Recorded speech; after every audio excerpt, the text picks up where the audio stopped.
Toddler meltdowns. You know them, you love them, maybe you're not exactly sure how to manage them. I'm not an expert, but I do have 3 years of experience being a full-time mom, and in this video, I'm sharing 10 tips to managing toddler meltdowns without totally losing your cool. In case we haven't met, my name is Kalina. I am a full-time mom to a 3-year-old toddler named Quentin and a 7-week-old baby girl. And in my channel, we are talking all things mindset, motherhood, parenting, non-toxic organic living, homeschooling, and just keeping things really positive and really informative. Positive is not a word. So if that interests you, go ahead and like and subscribe for new videos every week. I want to preface by saying I have read what I think is the absolute best book that I have found so far when it comes to parenting, which is Dr. Becky Kennedy's Good Inside. Thank you, God. I cannot say enough good things about this book. I feel like it has totally changed just how I look at things as a parent, how I view my child in relation to me. Things like they're having a hard time, they're not giving me a hard time. Just such a subtle shift in mindset can sometimes make such a big difference. And I really feel like this book has just been absolutely enlightening. So if you haven't read it yet, you have to grab this book. She has a podcast now, and she also even has an app. And I think that they're probably all worth checking out. And I thought it was important to call this out because a lot of the methodologies that I'll talk about in this video actually come from this type of thinking. The first thing I'll do when assessing why my toddler is melting down is just checking for basic needs. Is he tired? Is he hungry? Does he need to go to the bathroom? Pretty simple, right? I need food. Sometimes a meltdown can happen at a weird moment, and I find that just giving him some water or resetting with a little snack and saying, hey, are you hungry? Or encouraging him to go to the bathroom. And it turns out that he was actually amping up because one of his basic needs just wasn't being met at that time. Number 2 is building connection capital, which I definitely ripped off straight from this book. This has been such a huge one for us because I have a newborn baby that requires so much of my time and attention. The thought process behind building connection capital is kind of like a bank. So you make deposits into that connection so that later you can make a withdrawal and there's something to actually draw from. Cash money. How this translates to my toddler is maybe first thing in the morning, I will try, if my baby's sleeping, to get just a little bit of one-on-one time, even 5 minutes, where it's just he and I, we're tickling, we're reading a story, we're doing something silly. And that way I know that when it's time for me to go get my newborn and she starts fussing, that it's easier for me to step away and my toddler has an easier time managing because we've already spent some time together and built that connection. Number 3 is trying to manage through moments where he wants something that he can't have. My best advice is to try to be as preemptive as possible. For example, if we need to go to Target and I know that he's going to want to stop and look at the toys and want to get something, beforehand I will say, hey, Quentin, we're going to be going to Target to get paper towels. I know we're going to walk past toys that you really want. Right now, we're not going to buy a toy. We're just going to buy paper towels. Other times, I'll use a maybe next time strategy, which looks the same, except I'll say, hey, Quentin, we're going to get paper towels today. I know we're going to walk by toys that might look really fun to play with. Why don't we make a note of which ones you really like? And then maybe next time we can take a look and see if we can buy one. Other times, I'll offer a preemptive distraction. So instead of walking past the toys and knowing that I'm not going to buy him one of those, I might distract him with something that's a little bit more low value, but still gives him something that he wants. Accept. For example, he really likes these little organic bars that I get from Target, and I might tell him something like this. Hey, Quentin, we're going to Target to get paper towels. We might walk past toys that look really fun. We're not going to get those today, but we can get you a bar that you can eat in the store. Sound good? And honestly, 9 times out of 10, that really does curb the necessity to go get a toy, and he's fine just knowing that he got some kind of little goodie out of it. If he sees something he really wants along the way, I do acknowledge that, and I say, hey, Quentin, I know that looks really fun to play with. I know you really want it. We're just not going to get that today. It's hard when we don't get things that we want. That happens to mommy and daddy too. Life is hard. Then I'll usually try to redirect and say, hey, I know you want this. You can't have this today, but here's something that you can have. I feel like offering that choice and redirecting really does make a huge difference in managing that meltdown. Number 4 is handling transitions, which can be so tough.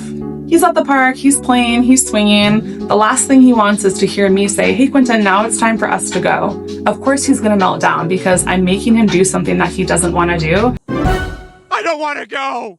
And stopping him in the middle of doing something that he's having fun doing. So I acknowledge what he's doing and I acknowledge that I'm taking something away from him. I say, Quentin, hey, I know we're at the park right now. You're swinging, you're having such a good time. Your legs are kicking so high up in the air. In 20 more pushes, it's gonna be time for us to walk to the car. Do you wanna ride your bike to the car or do you wanna walk and hold mommy's hand? Acknowledging how he's feeling and then also giving him a choice to help redirect him definitely makes a huge difference in helping us get from somewhere else into the car. My fifth tip is managing big feelings, trying to stay calm and also containing. When my toddler gets dysregulated, I just try to come in with calm and the opposite of what he's doing. So if he's being loud, I come in really soft. If he's moving his body around and flailing around, I sit next to him really still. And a lot of the time, if I just wait it out and just sit there and just let him have his feelings and I'm ready to be there for him when he needs me, that definitely makes a big difference. If we're in public or we're in a larger space and that energy is just bouncing off the wall, I might just move him to a smaller space. So that can look like his bedroom instead of the living room with an open concept. If you're at a store or a corner of a less stimulating aisle, a little bit out of the way. I try to model how I want him to behave. So I will sit there, I might just do some deep breathing, or I might count to 10, or I might open and close my hands.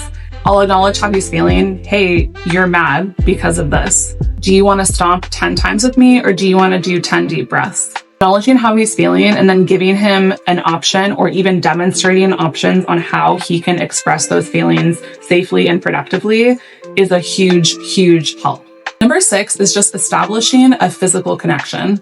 I'm not saying that in the middle of a toddler tantrum that you should run in and demand a hug. That's definitely not going to work. Don't touch me.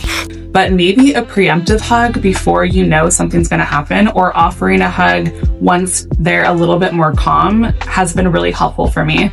So I've noticed if my toddler's amping up about something and really what he's wanting is just attention from me, but he's not really sure how to go about getting it, I might just stop, wait for him to get some energy out, stay calm, sit next to him. And then when he's kind of ramping down, I might just say, Quentin, do you need a hug right now? And most of the time he says yes, and then we'll hug, and it makes such a difference in how he is feeling and how he's behaving from that point. Number 7 is also from this Dr. Becky book. It's called Did I Ever Tell You? It's a really simple way of just connecting with your toddler in a moment of crisis with your own experience. Did I Ever Tell You looks something like this. Hey, Quentin, it seems like you were really upset when I asked you to clean up your toys. Did I ever tell you about a time that I was really upset when I had to clean up too? And then I'll go ahead and tell him the story.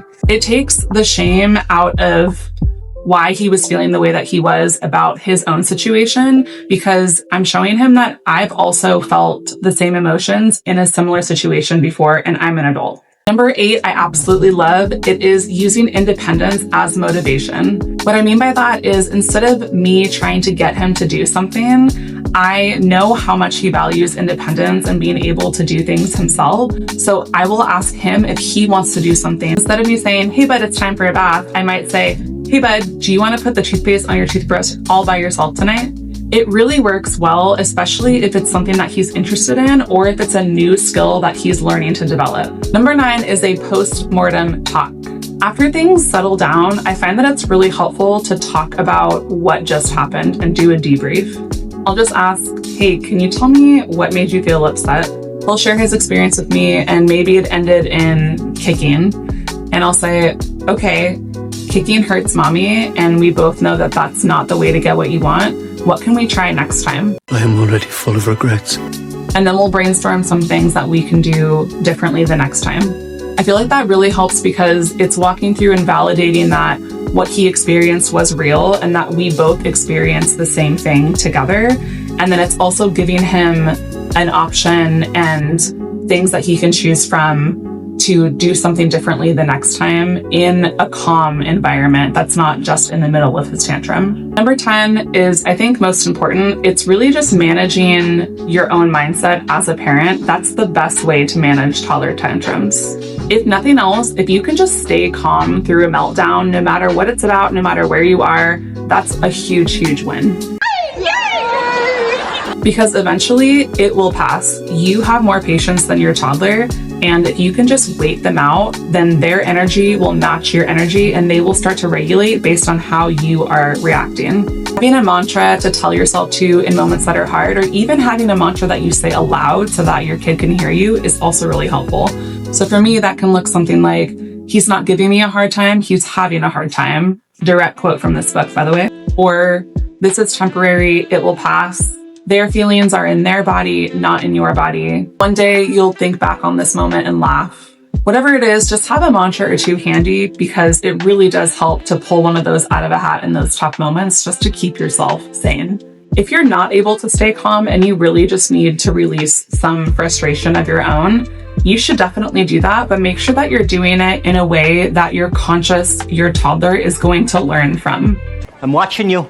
So if you're really about to lose your shit, scream into a pillow in front of them. I've done that before. That way my toddler knows if he's really losing his stuff too, he can just scream into a pillow, and that's a totally appropriate way to let out some frustration. Maybe you just need to tell them that you're feeling really frustrated. So I'll do that. I'll say, yes, Quentin, what you did just now made me really mad. I'm just going to take a moment and go to the other room, and I'll be back in 1 minute.